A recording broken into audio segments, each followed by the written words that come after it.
ሴትየዋ በአንድ ሌሊት እንቅልፍ ሊወስዳት አልቻለም። ጊዜዋን ለማሳለፍ በማህበራዊ ሚዲያ ላይ ስለ ባሏ ምን ያህል ደግና ሀሳቢ እንደሆነ በኩራት ጻፈች። ነገር ግን ባልተጠበቀ ሁኔታ አንድ ምስጢራዊ ሰው መልእክቷን በፍጥነት መለሰላት። ሰውየውም አስደንጋጭ ነገር ነገራት። ባሏ እንድትሞት እንደሚፈልግና በምስጢራዊ ስርዓት መስዋዕት እየሆነች እንዳለች አስጠነቀቃት። ሴትየዋ ይህንን ነገር ለማመን ፈጽሞ አልቻለችም። ሆኖም ምስጢራዊውን ሰው ለማመን የማይታወቁ የግል መረጃዎችን መናገር ጀመረ።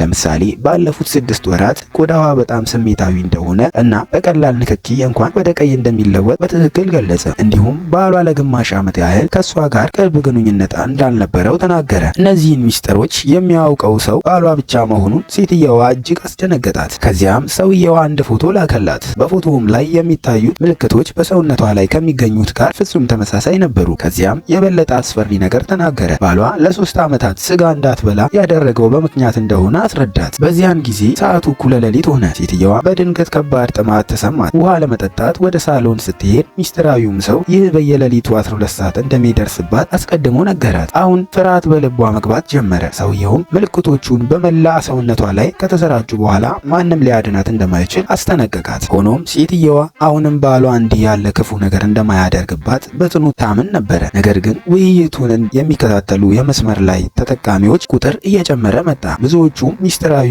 ሰው ማመን ጀመሩ። በመጨረሻም አንድ ታዋቂ ብሎገር የሚያቀርበውን የቀጥታ ስርጭት እንድትከታተል መከሯት። ሴትየዋ የቀጥታ ስርጭቱን ስትከፍት በጣም ደነገጠች። ሚስጥራዊው ሰው ያ ብሎገር መሆን ተረዳች። ብሎገሩ ስለ አንድ እንግዳ የአምልኮ ስርዓት በመናገር የሰውነቷን እርጥበት ለረጅም ጊዜ ለምን እንደምታቆይ እና ባሏ በቤት ውስጥ ለምን የተለየ አካባቢ እንደፈጠረ አብራራ።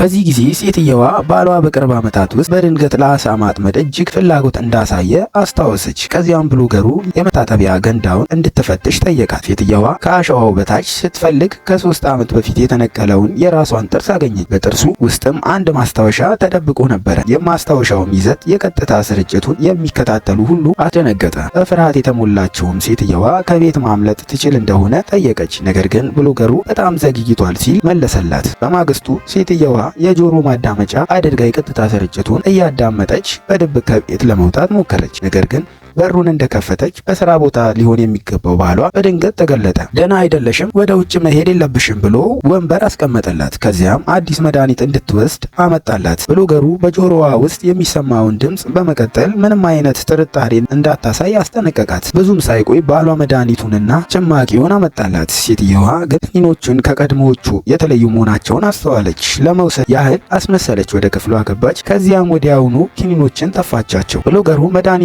አደገኛ ሊሆን እንደሚችል ነገራት። ሴትየዋ በጥንቃቄ ስታሸታቸው እንግዳ የሆነ ሽታ አስተዋለች። ይሁን እንጂ አሁንም ባሏ ሊጎዳት እንደሚችል ለማመን አልፈለገም። በዚያን ጊዜ አንድ የመስመር ላይ ተጠቃሚ የግዢ ደረሰኞችን እንድትፈትሽ ታወሳት። ሴትየዋም ወደ ቆሻሻ መጣያ ሄዳ የፋርማሲ ደረሰኝ አገኘች። ደረሰኙንም ካነበበች በኋላ ግን ባሏን በስህተት እንደጠረጠረች ማመን ጀመረች። እንዲያውም ከማታውቀው ሰው ጥቂት ቃላት በመስማት ሁልጊዜ ይንከባከባት የነበረውን ባሏን ስለጠረጠረች ከባድ የጥፋተኝነት ስሜት ተሰማት። ልጥፏን ለመሰረዝና ከብሎገሩ ጋር ግንኙነቷን ለማቋረጥ ስትወስን ግን በድንገት ከጀርባዋ የባሏን ድምፅ ሰማች።